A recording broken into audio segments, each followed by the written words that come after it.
This is Connor Hopkins, the crown jewel, the pretty hate machine himself, and you are listening to the Sit Down Marks podcast. Hey, yo. If I can be serious for a minute. Oh, yeah. Acknowledge me.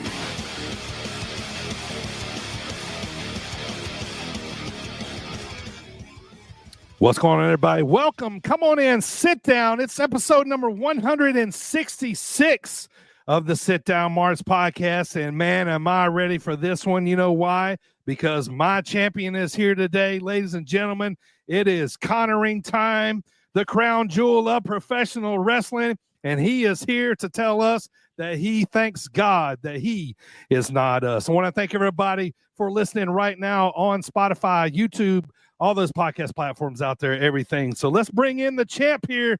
Without further ado, you heard him, the pretty hate machine, Connor Hopkins. Welcome back finally, brother. It has been far too long since I have graced y'all with my presence, but I am more than happy to be back. Thank you for having me. Yeah, don't we agree? Don't we agree? Because last time you were here, episode 166, episode 60, April of 2022 was the last time you checked in with us. Of course, I've got to see you and talk to you and be around you since then, but welcome back to the podcast officially. A lot of things have changed since you've been on the pod first time. It has been like in those 3 years, right? Just over 3 years. Yeah. Yeah, a lot of change since then. Wow, man. Yeah, we gotta cover all that, man. So, but right now, as we speak, you are the current, and I'll say it, the forever Dreamwave World Champion of the world, and Yes, and you know, carrying that becomes a lot of responsibility, man. So, how's life? How's it been as champ over the last little bit, and are you getting used to carrying that gold around? It's something that I don't think you ever really get used to, but it does get just a little bit easier over time. That belt, by the way, just is incredibly heavy to carry around. So that's my main responsibility as Dreamwave Champion, is making sure that I'm carrying around this gigantic, beautiful piece of leather and metal. But yeah, man, Dreamwave Champion, the youngest Dreamwave Champion in history, might I add. Yes, you are. Just hit the year mark in June, and things are going very well. Yeah, and still, as always. That's right, and still, man. So, outside of that, man, how's your summer going, man? You having fun? Have you done anything cool this summer so far? Yeah, man. This summer's been great for me. Kicked things off by getting my appendix removed, which was just awesome. But then, have been enjoying. I just did a bunch of shows up in Minnesota over the last month, so it was really great getting to see all my Minnesota folks up there. But been going riding a lot when I can. Just kind of enjoying the summer vibes here in the valley. Yeah. So riding on the four-wheeler, I take it, right? Yes, sir. Is that thing still intact? You not wrecked it, ran into a wall like Stone Cold or anything like that? I have not had any Stone Cold incidents on my my Honda Recon. No, I haven't. I'm knocking on wood here because I know it's going to happen, but I haven't had anything gnarly happen to it or while I was on it. I've been actually pretty, I wouldn't say careful, but pretty responsible with it. There you go. That's the correct word. So, all right, cool, man. Well, as we talked about, Connor's here to talk about what's going on in this world. We're going to talk about Summer Spectacular that just happened just a little over a week ago, or it might have been 2 weeks now. But so we're going to be talking about that. But like I said, last time you were on the pod was April of 2022. Boy, howdy, things have really, in the words of Christian Rose, boy, howdy, have things, changed. But let's talk about the last 3 years in Dreamwave for you. So obviously the last time you were here and in the beginning, you were the wild child, the handsome coyote, TDC was full blown, guys were kicking ass, life was good. And then here we come with the return of Dreamwave in August of 2022. Let's talk about a couple of the matches that you had back then. Do you remember how your first match was in 2022?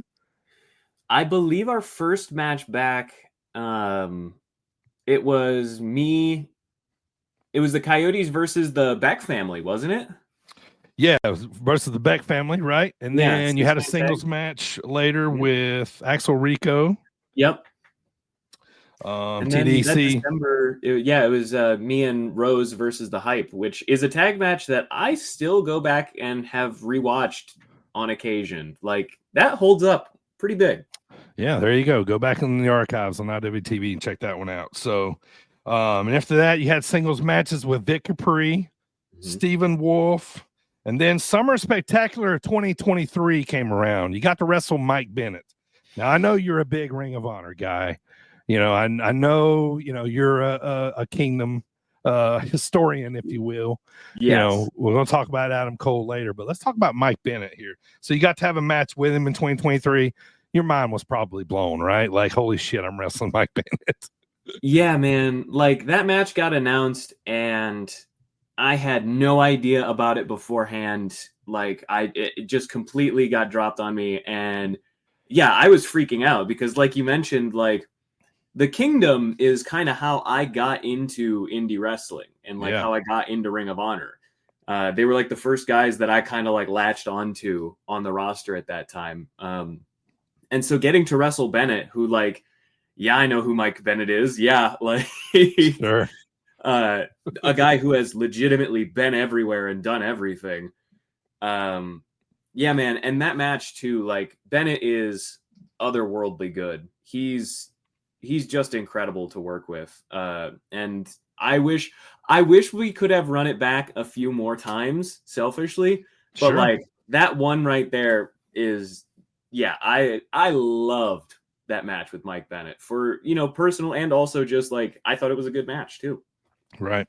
All right. Now I think you had a match with Hartenbauer somewhere along there, but after that, the next night was Hartenbauer, right? Yeah. Mm-hmm. And then after that, the next big thing that happened was December of 2023.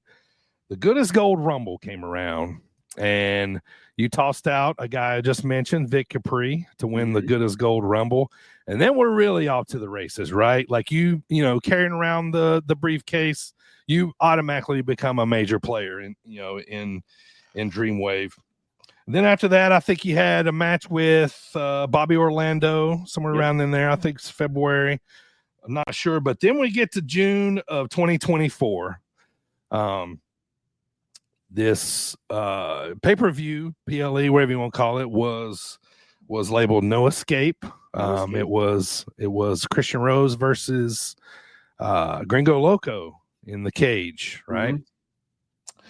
And this is where you really, you know, insert yourself into the scene. One of the coolest, funnest, a little shocking out of nowhere, cash-ins came in. You know, you guys rushed in like perfectly, had it planned. You know that you guys were it looked like you guys were gonna help Christian out, right? Mm-hmm. And then there was I think Damien slammed his head on the cage, which reminded me of like the time Flair got his head, you know, slammed in the cage. It reminded me of when Flair slammed Ronnie Garvin's head in the cage, like back in the 80s. Oh, yeah. Like it was that picture perfect, right? And so then the cash-in happens on your TDC brethren, Christian, and you are now the Dreamwave Champion all of a sudden in June of 2024. What's the mindset, you know, going through? Like, I mean, obviously you often said I got Christian before he got me, you know, kind of deal. So yeah, just talk about winning the title that night, you know, the emotions. You had them thinking, holy shit, I'm the Dreamwave Champion. Yeah, man. June 15th, 2024 is a date that I will forever remember because, yeah, man, you want to talk about energy and nerves and like just absolute insanity bottled up in one day. Like, because I won the case, the Good as Gold briefcase. Yeah, like you said, in the Good as Gold Rumble, went 55 whole minutes, won the whole thing. Yeah, buddy. and ended up cashing in a steel cage on my mentor, my best friend, Christian Rose, the founder of those damn Coyotes. You know, it was like there was so much that like had gone into that 18 seconds, you know, of shenanigans. Right. That like, and I knew where we were going from there, and I knew that it had me more excited about everything going on after than actually like winning the belt, if that makes sense. It was like, it was such a like, okay, cool, like this is great. However, wait until you see the shit that we're gonna do with it. Like, right. It was. You're excited for the future. Yeah, man. It was just a rocket booster up my ass. Like it was. Right. So it was pure adrenaline. So if you're watching right now on YouTube or Facebook, got a picture pulled up of one of the cage matches between Connor and Christian. Connor's laying in a good chop on Christian here. Looks like he's, taking it like a man there. It might be the best chop I've ever thrown. and like the ripple, the muscle ripple, like looks really awesome on this, But so as champ, I think you end up wrestling Christian 3 times, a cage match, a dog collar, and then you guys had a regular match, I think, in the beginning, right? So. Yep. So we kicked it off. My first title defense was against Hunter Holdcraft. Yep. Open challenge, and then it was Io del Vikingo. Yeah. Was that October show? Yep. Which, man, Vikingo again, like that was such an insane match. But like that's kind of the Dreamwave Champion experience, I guess. Is just like, yeah, man, go out there and do it against the best in the world and see if you can hang. Yeah. Yeah. And then getting into that trilogy with Rose, in December, just a straight up match, and then the dog collar in February, and then the cage match like we saw the photo of in April of this year. Yep. I think also a solid trilogy. I knew going into it that we wanted to do a trilogy. And I figured it had to end in the cage because it began in the cage. Sure. So it was very fun working with the pieces to try and get there. Yeah, makes total sense. So like you said, you had Hunter, you had Vikingo, you wrestled Christian a few times, and then just basically, over a month ago, you wrestled Colby Carino. So talk about your match with Colby. Yeah, I would love to, man. Colby is another one that like, it's kind of the privilege of being the Dreamwave Champion is you get to wrestle all of these talents from all over. And Colby is someone that I have a ton of respect for personally. Obviously the name Carino means a lot in wrestling. Yeah, absolutely. And so it was a lot of that, just Steve Carino is very much my guy. If you can tell from the bleach blonde hair and the, just general shittiness of me. I'm a huge Steve Carino guy, but more so than that, like I've seen Colby's work. He does a lot of work with like Deadlock. He does a lot of work. He's in the NWA. He's the number 1 contender to the NWA Heavyweight Championship, I believe, at least at the time of our match he was. Yeah. And like I think he's just such a good, intense, physical wrestler that like has that great old school, mentality. Yeah. And that's something that I try to like embody a lot more of in my work, or am trying to. So like working with Colby, it was great because man, he beat the crap out of me and I was just coming back from appendix surgery. Yeah. So it was like I had to get over a lot of nerve and second guessing myself and all of that to go and have this match, less than 4 weeks after having surgery. Like right. it was a very like, all right, let's see how tough you actually are. Right. Yeah. And with him coming in with the last name Carino, you think here comes a guy, like just knowing who his father is. Like I just look at Colby and I go, that guy's got knowledge, because, he's learned the in and outs of the business, ever, since he was young, learning from his dad, Steve. Yeah.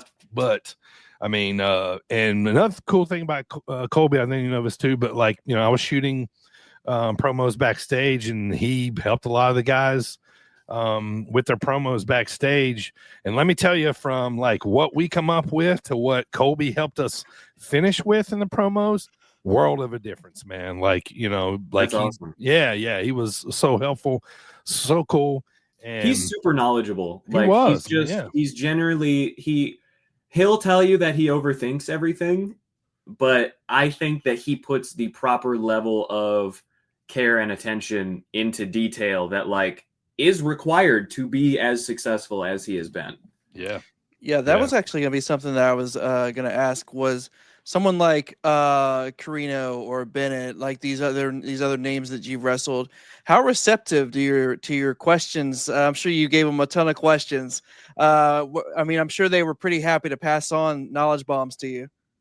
Dude, they are like, I have tried to pull at least one like key message away from each of those matches. Yeah. And like, you know, with Colby, it really was that like attention to detail and placement of things, but also like working a bit more snug and understanding that the person that you're working with, you know, will be there for you more. Like you just kind of have to have that trust in the other person. Or like working with Vikingo, my major lesson was like, okay, how do you have a wrestling match with such a language barrier? Because like we put together most of that without a translator, just kind of trying to like, you know, wrestling is the universal language. So like, let's figure it out. We're both sitting here. Why not? As a viewer, I always like wonder. I'm like, I was like, I always think something like that's got to be crazy. So that's awesome.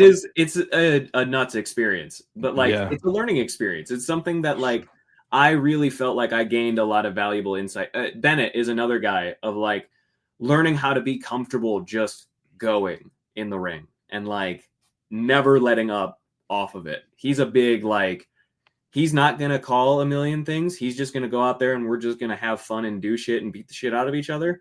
But like keeping up that intensity and that pace. Honestly, a lot of what it's taught me is just like how to be more intense in ring. Because like even with Dijak, most recently, like he had some really good information for me about like, you know, your safety is always my priority in the ring. You know, your opponent's safety is always your priority. However, your comfort is not. Right. Yes. Like, you're going to hurt. That's fair.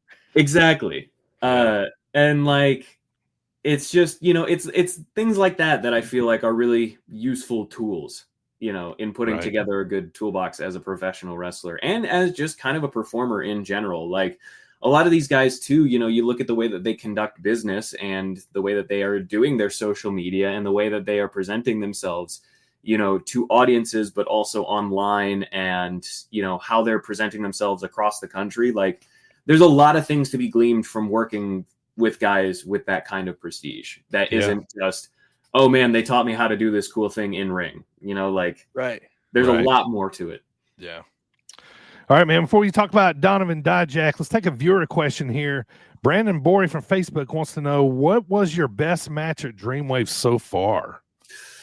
Ooh, good question. I look fondly at a lot of the stuff that I've done, but I think like for my taste in wrestling and what I love to watch and love to consume and try to emulate, I think that the dog collar match with me and Rose is like head and shoulders above a lot of my other stuff. I just thought that it was violent and, you know, it told a good story and it had a lot of really good moments in it. And like, there was a lot of like wrestling history that kind of got tied into it. So my personal favorite, you know, and favorite maybe doesn't necessarily equal best, you know, per se. You know, people could have differing opinions. Maybe they didn't like the bloodbath, which is totally fine. That's just who I am. Right. But I would say like, you know, looking at it as far as like 5-10 years down the road, what's going to hold up the most? I think that dog collar match is going to hold up, man. All right, let's get into Summer Spectacular, man. So July the 12th, the show just dropped on IWTV. You wrestled Donovan Dijak, or you actually put the Dreamwave Championship on the line against Donovan Dijak. Came away with the win. But let's talk about that match with Dijak, man. Obviously, he's probably going to be one of the bigger dudes you've wrestled. I was watching you guys kind of stand next to each other. I mean, Donovan's, he's a big guy. He's a skyscraper for a reason, right? But talking to him, like he was really awesome to talk to. But just talk about your match with Donovan. How he let's see how we can stay inside the lines here. Like, how did he, was he okay with like the skull fucker? Like, that's kind of things I want to know. You know what I mean? Yeah, like, he's like, oh, and like another thing I want to know is like, did he come into, the Dreamwave show, did he know about you already? Did he look up any of your stuff? Was he familiar, with you? It's kind of things I want to know. Yeah, man. So coming into the show, I don't think he was very familiar with me. Okay. A guy like that, he's booming right now. He's MLW tag team champion. He's everywhere. So I don't think he was I think he like knew, I mean, obviously he knew about Dreamwave. He had been to Dreamwave before and things like that. Yeah. I think I was a bit of a new face, which, you know what? Totally fine. That's understandable. T-bar. Fine. T-bar. Exactly.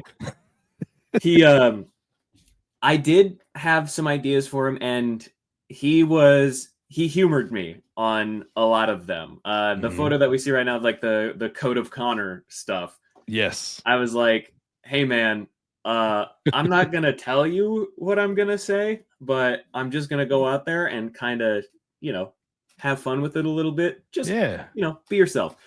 But like, as far as like the skullfucker and things like that, see, that's a guy that like, he gets it. So he was like, okay, got to get your internet spot in. Sure. So, yeah. And I was like, exactly. I have a whole thing.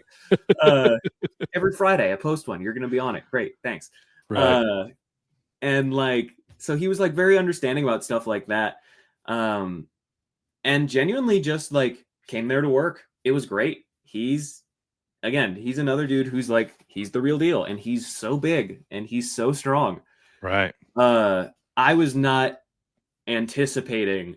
I actually didn't think he was going to be as tall as he seemed, and he was taller.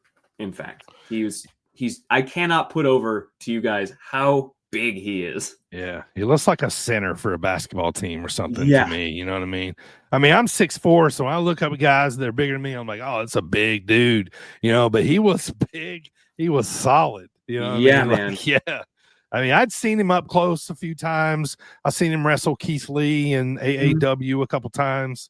You know what I mean? So, I'd seen him, but this was like the first time where I kind of like stood next to him, and to me, there's just something about, seeing somebody in a ring that big, that up close, to me, it's always like how high they above the top rope, you know what I mean? Yep. Like how much they stand out, so, it's a great stud, and he is so far above that top rope. Right. Yeah. So end up being a good match, end up being a fun match.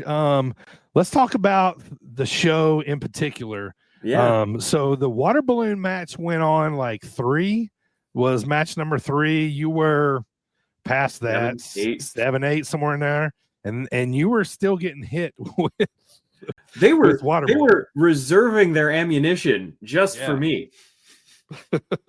Yeah, I think that where I'm like, these kids have been holding these balloons just to throw at Connor, because like Donovan would have you in a move and all of a sudden splat. I was getting annihilated, man. Those kids just had absolutely no manners, no decorum whatsoever. Right. What a wild show this was, though. I talked to Jay. We were right around 1,000 people for this show. Big outdoor show. We hadn't been there since 2022 when we did an outdoor show there in October. But it turned out to be in a huge crowd. Yes, it was hot. We had a lot of Bash at the Beach vibes going on here. You was able to come away with the title, and ended up being just a big day for Dreamwave. Absolutely, man. It was a very big production, but I'm happy to, like, looking back on it now, say, you know what, it paid off. It was a great show. it was a very fun show. It was. I really enjoyed watching it back on IWTV. Yep. And I want to shout out to Matt Tucker right now. If you're watching on Facebook or YouTube, I got a picture of Connor. He is up on the second row posing with the beautiful Dreamwave Championship. And some rude fans decided to bring some, toilet paper rolls, like you're an old house from the 70s. They're like trying to roll you like a yard or something. But I'm cracking up at the kid at the bottom that has his arm cocked all the way back. Oh, yeah. He is absolutely looking to smoke me right now. But, man, it finally happened. I finally got my the Jimmy Rave moment, Yes. Yep. I was wondering how far I had to go before people started throwing stuff at me. So I'm glad to see that, we've hit the line finally. Right. Yep.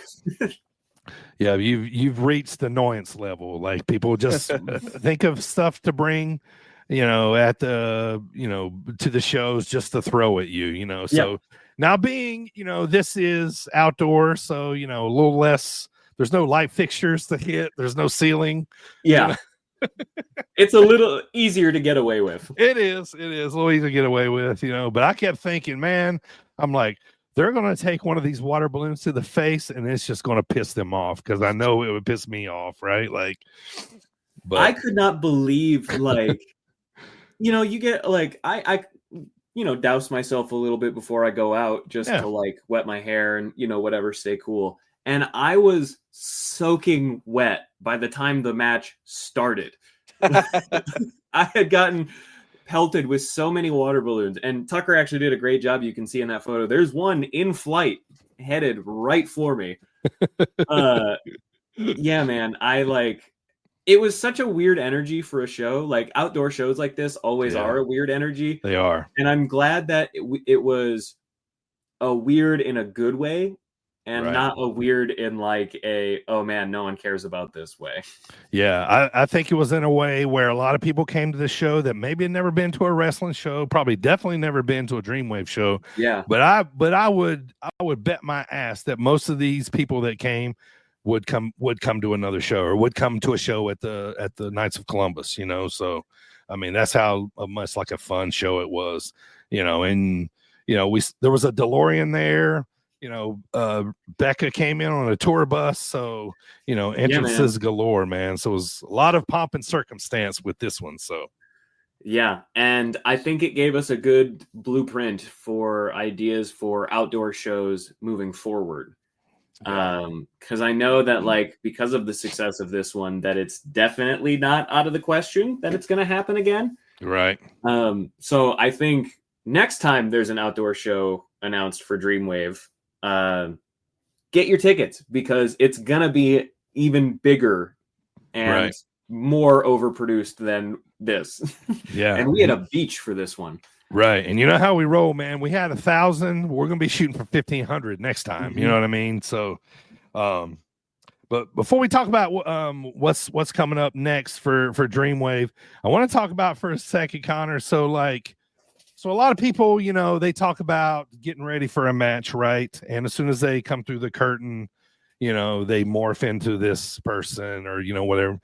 Man, one of the things I love about you, I don't know if I've ever told you this before, but one of the things I love about you is like when you come through that curtain, you have like this, and I don't even know if you have it, but, it's like you have this perfect scowl on your face. It's almost like it's an arrogance scowl, but it's like bow down to me type, and plus it's like not really acknowledging. Like I was watching you walk to the ring, these kids are going crazy, and you're just like, you're just not even acknowledging them. So, and like to me, like I feel like there's like this big transformation with you, like when you come through the curtain, like, man, you jump into character and it's on, is that what it feels like when you come through the curtain? Yeah, man. That's funny because I don't even realize that I'm doing it. Yeah, man, like it's become such a subconscious thing of like I can't get fully into it until I've hit that curtain. And once I hit it, like it's, you lose yourself in it. I guess I'm going for contempt for the audience. That's that's the word for it or whatever. But like, yeah, man, no one's ever brought that up to me before. That's fun. I just really try to lose myself in it, and like you kind of just become that guy. That's now look, go back and look at yourself at some shows. Like when you come out, you have this look that like, and you'll see like throughout the shows, if you go back, you know what I mean? They're all very same, but you know, maybe just a little different depending on the match, depending on the situation. But like the one you did at Summer Spectacular, chef's kiss, man. It was like awesome because like you just have like this like disgusted I'm here look, but I'm about to smoke this 7-foot basketball center. I gotta wrestle, you know what I mean? Like, you know, type look. But yeah, it was great, man. So let's talk about what you got coming up, man. I know there's no matches announced, but we got 3 shows in 2 days coming up, just a few weeks. Uprising 6 on Friday, and then Taste of Illinois on Saturday. You're going to be on that card, and then Saturday night, the hands were dealt. It's basically like a lethal lottery. Nobody knows who they're going to be wrestling. It's all kind of a mystery. What a fun card that's going to be. It's going to be, that weekend is going to be such a, what I'm going to call miserable fun time, because it's going to be a blast. 3 shows in 2 days, and they're Dreamwave shows. Oh man, like I'm going to have my wrestling fix, baby. But like, I am going to be so tired on Sunday. Yeah, not to mention the innovator of violence is going to be in the house too. So Tommy Dreamer. Like the lineup of people who are just going to be there for the hands were dealt, the I don't know what we're calling it, a roulette style show, it's a lethal lottery, it's something like that. There's going to be a card dealer, I know. Yes it's going to have like a whole gambling thing. I'm very excited for that portion, just to see how they set that up and pull that off. But yeah, I have no idea what I'm doing. I mean, obviously, none of us have any idea what we're doing. But I have heard some rumblings about what my match is for the free show, for the Taste of the Illinois Valley show earlier in the afternoon. And it's a free show, but like, you should probably buy a ticket for that match. You should probably come to it because it's going to be worth your time. Definitely. Yeah. Definitely worth your time. So, so big one coming up. Tickets still available for, tickets still available for, the hands were dealt at www.dwtix.net. We're close to sellout on both shows. Now the Saturday Taste of Illinois show is free. So you just come out, bring a chair, blanket, whatever, enjoy. There's still tickets available Friday and Saturday night. So, all right, Connor, we talked about Dreamwave a little bit, man. Let's get to you a little bit. Let's talk about things that have happened in your life lately. Yeah. You moved out of God's country, Decorah, Iowa. You're not there anymore. Now you're snuggled up in lovely little LaSalle. So how's that benefited you moving to LaSalle, being in the home of Dreamwave, and just, you still got family in Iowa? Yeah. So, moved out of Iowa early last year. I've been in LaSalle now for a little over a year. Yep. And honestly, it was a thing where I knew that the Dreamwave school was opening sometime soon, and I knew I wanted to be a part of that. I knew that my involvement with Dreamwave was going to be getting bigger. And so I really wanted to capitalize on that as well. And plus I have, a lot of friends in this area as well. And so moved from Decorah out here to LaSalle. And I have to tell you, apart from Dreamwave, which obviously it's great because, living in the area where the shows are, it's not hard travel. You get to be right at the forefront of everything. But apart from that, honestly, just, I like living in LaSalle. I am from Illinois originally. And so always love, being in Illinois. So, LaSalle is a cool town, man. And on top of, all of that, it's very, easily located right at the intersection of Interstate 80 and 39, which as a wrestler, to a lot of other people doesn't mean anything, but as a wrestler traveling through the Midwest, that is perfect location right there. It is. Jump on either one of those and you're on your way to wherever you need to go. Yeah. Yep. Was it a little weird moving, leaving home, so to speak, Yeah, man, it was super weird. I had lived in Decorah for like almost 6, 7, 8 years. I can't remember exactly how long I was there. Yeah. So yeah, it was very weird giving that part of my life up, and like I had made it a big part of my identity. It was part of my wrestling character, Absolutely. It was a lot of stuff. So it was very scary at first, but I knew that like personally I was ready for a change and a change of scenery, and this just seemed like a good next step to do something different, because I feel like a lot of times we kind of get stuck just in our one spot, or at least I felt like I was kind of stuck in my spot and things weren't changing for me, and I wanted to make a change. So I figured, what's the easiest way to do that? Well, get up and find new scenery, greener pastures, as it were. There you go. And since moving to LaSalle, you got a radio gig. You're do I call you a DJ? Mm-hmm. All right. Tell everybody where they can hear you, what time you're on, what kind of music you listen or have to play at the station, that kind of stuff. Yeah, man. So I am the morning show host for Classic Hits 106. It's a local station out of LaSalle.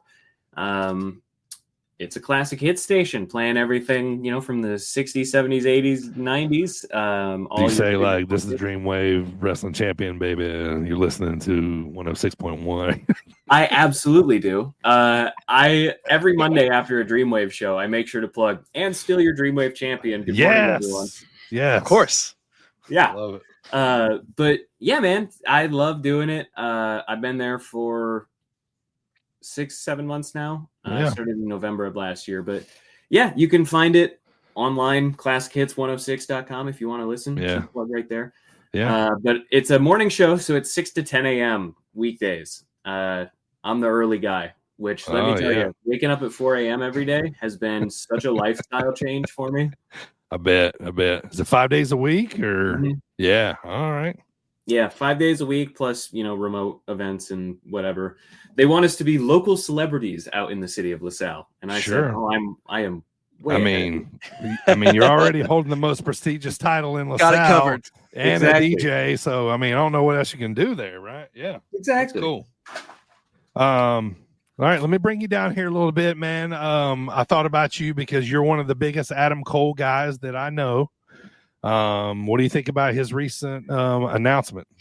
Man, it's a huge bummer. It really bums me out. We were talking earlier about like how the Kingdom kind of got me into indie wrestling and Ring of Honor, and like more specifically, it was Adam Cole. You can see it in my work clear as day. I'm a huge Adam Cole guy. Yeah. And I'm really bummed because it seems like in recent years he's just been kind of cursed, with poor health and unfortunate accidents and injuries. Yeah. And like, you never want to see someone step away, but it almost does make me glad in a way, because I'm glad that he's taking care of himself and that he's, ensuring that he's going to have the quality of life that he deserves, after all of this is said and done. Because like, the last thing that I want is for him to wind up even more injured or wind up, just suffering because of it. Sure. Yeah. Something more. He's a human being at the end of the day. And it really guts me to lose such an important performer, in my opinion. Like, again, and this is all me speaking, candidly just about my feelings on the matter. Like, I'm sure there are people who are like, oh, Adam Cole isn't that influential or whatever. But like, he was just such an important part of my like wrestling fandom, and is the reason why I wanted to become a pro wrestler myself, because I said, that's the kind of guy, that I felt like I could be in the world of wrestling. And it's someone that I try to really emulate a lot of. He's someone that I have nothing but respect and admiration for. I've never met the guy or anything, I'm just a fan, but like, sure. Yeah, man, it really gutted me finding out live. Yeah. I mean, when our heroes retire, it's sad to us, right? You know what I mean? For whatever reason, whether it's injury or they're old or, or they're just, their time is up in wrestling. You know what I mean? Like it's always a little sentimental, like kind of like touches your heart a little bit. Like, oh man, you know what I mean? But yeah. And like the thing about wrestling is like the work that you do lives on after you're done. So you can always find some solace in that. And it's like, again, I'm happy for the guy that he is acknowledging enough, like, I need to do what's right for me. Because I think sometimes we as wrestlers don't ever want to give it up, Sure. So the wheels fall off. And sometimes you got to stop before the wheels fall off. Right. But that being said, I would love it if he came back in like 4 years and went on his like Shawn Michaels trash bag pants Jesus run. Like if we're if there's something out there in the world that is going to allow that to happen, and we get actually like 5 of the best years of Adam Cole that we've ever gotten, and then he's really done for reals forever this time, guys, that would be a very nice little bow. But I'm not going to hold my breath for it. I hope he's doing well. That'd be the perfect send off. Yeah. So how you feel about your wrestling journey thus far, Connor? Do you feel like you're where you need to be? How are you feeling? I'd be lying if I said that I was content ever with where I'm at. Like winning the Dreamwave Championship was awesome because it felt like great validation for a lot of work that I had done. Yeah. But to me, all it really said was, okay, here's a level that you can reach. Now it's time to find how you can use this to reach that next level. And like, I don't know, I've always been someone that's kind of motivated like that. It's not necessarily like a nothing is ever good enough, but it's I refuse to be satisfied. Sure. I refuse to be complacent is what I'm looking for. You should always have goals. Mm-hmm. So yeah, definitely. And like, so yeah, winning the Dreamwave Championship was a huge goal, crossed off the bucket list. And now it's kind of like, I'm happy with where I've been, but I'm impatient with where I want to be going. Sure. Where do you want to be going? Man, I would be lying if I said, I didn't want to be signed or on TV or whatever. Sure. I feel like you slip right in on Ring of I see. I just about said Ring of Connor because I've said it so much. Ring of Honor programming. This whole gimmick has been a psyop to try and get myself onto Ring of Honor. Like that's ultimately like legitimately. I know they say like if you don't want to win the world championship at WrestleMania, don't get in the. And I'm like, no, man. I would be so perfectly happy wrestling weekly on Ring of Honor. Like that. It's not so much now that like the name Ring of Honor, but like, yeah, man, the Ring of Connor. It's right there. And I feel like with a lot of the talent that they have on their roster now, I feel like those are a lot of people that I want to work with anyways. Yeah. And like would gel with sure. Hypothetically. Yeah. Let me take a question here from Jim Wilson. Jim's a longtime Dreamwave fan. Oh, yeah. He's been at, basically every show period. He's asking, what are your best mentors to you so far along your journey? That's a great question. So Christian Rose, obviously that no good, lousy, deadbeat dad that he is. Christian Rose has been a huge mentor for me. Yeah.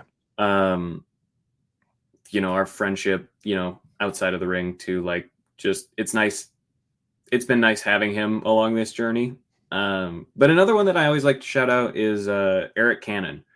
Yeah. Cannon is somebody that I've gotten to work with, in the ring, and also just like gotten to see how he operates, and he operates at a very high level. And just getting to learn from Cannon, whatever I can, whenever he decides to, bless me with some knowledge. It's always nice. Like he's somebody that I really like look up to and admire and respect. Like, he's a legend on the indies, and like, you'd be silly not to listen to somebody like that. So yeah, Cannon is definitely somebody that like has been, whether he knows it or not, someone that I have really tried to listen to a lot of his advice and have gone to him for a lot of advice. Right. So what do you think the next 5 years looks like for you? Whew. I think, let's see, in 5 years, I'll be 31. And when I started wrestling, I said that I wanted to be signed by 30. Okay.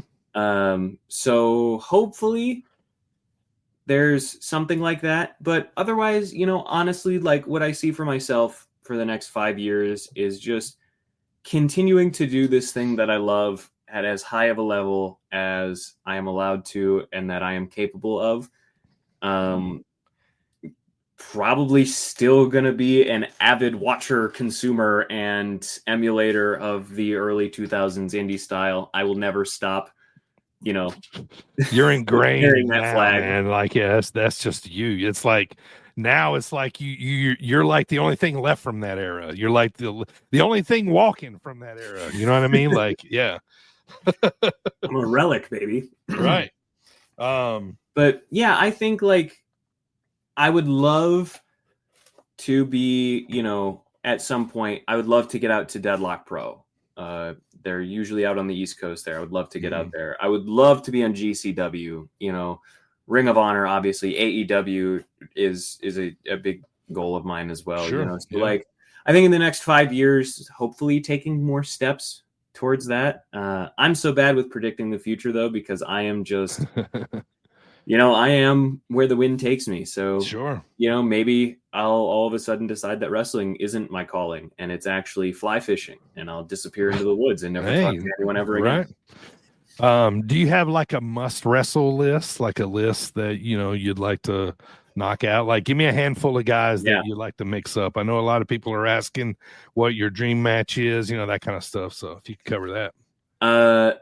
Okay. I have too many to think of, just like anybody from the 2004 TPI, right? Yeah, I was gonna say, like, there's 24 guys right there. Brian Keefe is a huge one for me. Okay. BK is awesome, man. I've been on a few shows with him at Time Bomb Pro up in North Dakota. Would love to get in there with him because he shares a lot of the same, love that I do. We talk about a lot of the same stuff. I always have to ask him, hey, are you doing any Akiyama stuff? Because I'm going to do the wrist clutch exploder. But like BK is one for sure. Eric Stevens is back from retirement. Yeah. And that's a guy where I'm like, yeah, let's run it. Let's see what's going on. Roderick Strong is another one that I would love. I don't know like if he takes indie dates, but man, me and Roddy I think would be a lot of fun. Definitely. Me and Effie. I would love to wrestle Effie. Y'all haven't mixed up before? No. For some reason I feel like you guys had. No, man. We I got to know Effie pretty well just by, hanging out at GCW and whatever.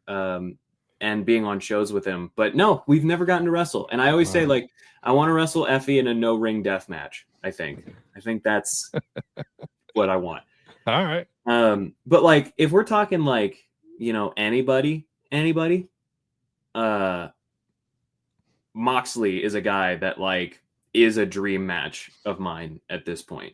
Mox is so cool, man. And he's so intimidating. And he's so scary. But, like, he gets wrestling, I feel like, on a different level than like 95% of the planet. Like he's an elite breed. And that's somebody that like my style is I get beat up a lot. Yeah.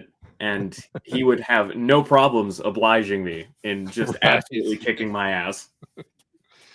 All right. Speaking of Christian, you guys have a podcast together, man. Tell everybody about your podcast. Yeah, dude. I hate to come on a podcast and plug a podcast, but I will. It's only because I like you guys. I don't do this shit for anybody. So. Yeah, so we do the What Are We Even Doing Here podcast. I enjoy it. Well, thank you, man. It is the worst show you've ever heard. It is. You got to embrace it, right? Like Yeah, exactly. We know what we are. Yeah.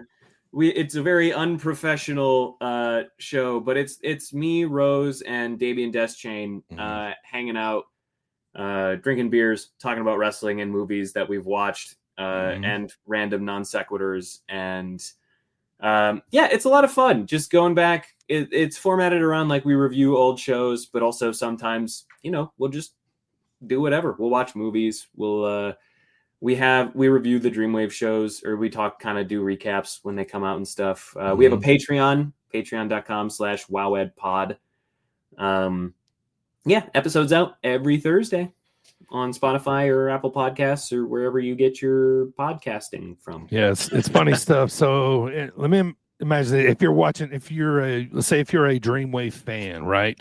Let's say you don't really know, Christian other than the competitor. Listen to this podcast. I think you'll really get an idea of Christian and Connor and Damien, kind of like how their brain is working with wrestling too, but also like you get kind of what's the appeal is that it's three guys sitting around a microphone just having a conversation. And so like if you like to be a part of conversations about wrestling like that, yes, we try to make it feel like you're a part of the conversation. Right.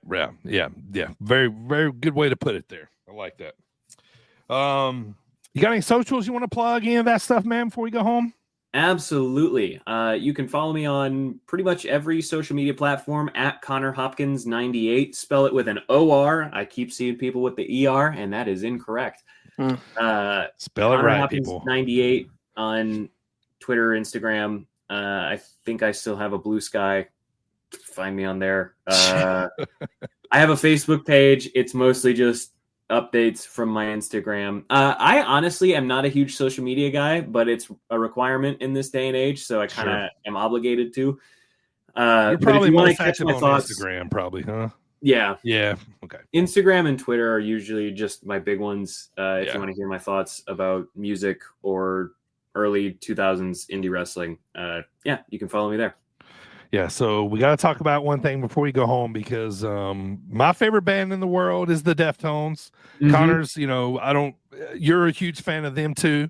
And a blossoming fan of Deftones for sure. I'm really trying to get more and more into them. Okay.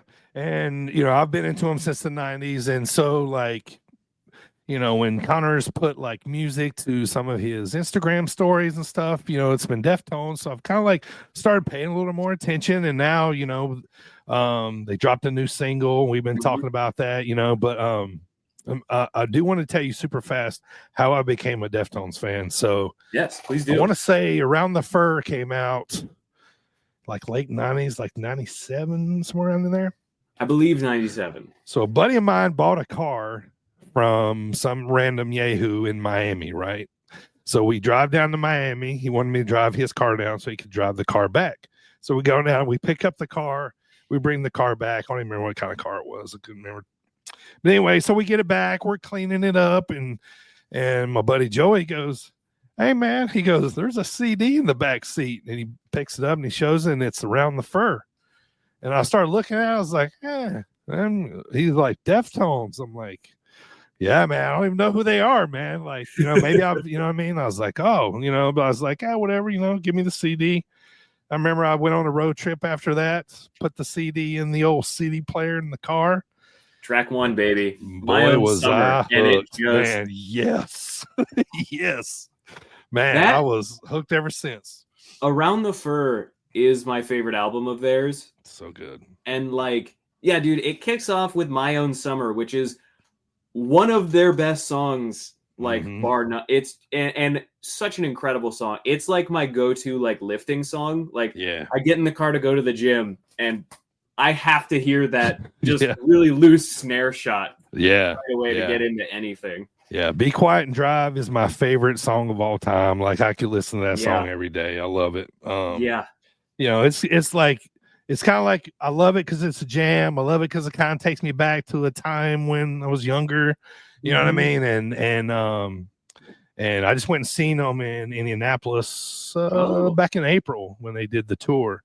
And the whole thing was just it was just a playlist of, I mean, they could play any song and I would love it, but it was just like a nice playlist of all the hits, man. And let me tell you, I got my fucking rocks off, boy. It was the shit. I want to go see them really bad in concert. Like, they're on my bucket list of bands that I want to go see when they come through the area. Them and Queens of the Stone Age are the big ones for me right now. Yeah. So you like the new Deftones single? I know we kind of talked about it, you know. You know what? I said that I was coming around on it, and I have. Yeah. I saw a really great Stephanie Vaquer highlight video set to it. And that kind of locked it in place for me where I was like, you know what? No, I really like this now. So, yes, I am excited for the new album finally. Yeah. And I think they'll probably do another tour when that one finally drops. But all right, man, I want to get you out of here on this. One more thing, man. So I got a lot of TDC shirts hanging in the closet, Connor. We can't just like not go back to this eventually, you know what I'm saying? But I do want to say, TDC was such a part, of your career, over the last little bit. Does it feel a little weird that we're kind of past that all now? Like, it's very weird, and I'm gonna do a little show and tell of myself. Like, wait, hold on. How am I gonna? I have it tattooed on my thigh, man. Like, yeah, it's very weird being post TDC. Yeah. It was all just a money making scheme the whole time. Sure. But like, dude, that was such like I would call that maybe the most like instrumental part of my career so far is like those years really honing in on TDC. And especially since like the comeback of Dreamwave, like really, I feel like we were on every show multiple times. And like, it feels so weird to not be doing that anymore. But never say never to the inevitable, the Triple H and Shawn Michaels stare down in the ring. There you go. Yeah. I always feel like too when I put a TD shirt on now, like I'm wearing a throwback. I'm like, this feels like a couple years ago or years, two ago, whatever, So it feels vintage. Feels a little nostalgic. Yeah, the camo TDC shirt. Yeah, I have that one. Now I got to buy separate Connor Hopkins shirts, separate Christian Rose shirts, separate, so it's all been a scam this whole time. Yeah, man. Yeah. You guys got me. But thanks for being on the pod today, brother. Really appreciate it. Was glad to have you back after a couple years. Maybe we won't wait so long next time. So another 100 episodes. There you go. Again, every 100 episodes. Yeah, I want to thank everybody for watching on Facebook and YouTube, and everybody listening on Spotify, Apple Podcasts, all those podcast platforms out there, including SportzWire Radio. I want to thank everybody for listening today. Glad to have finally my forever Dreamwave champion on the pod, Connor Hopkins. For Primo, I am DB. We'll see you guys next time. Keep spreading the good word of wrestling. It's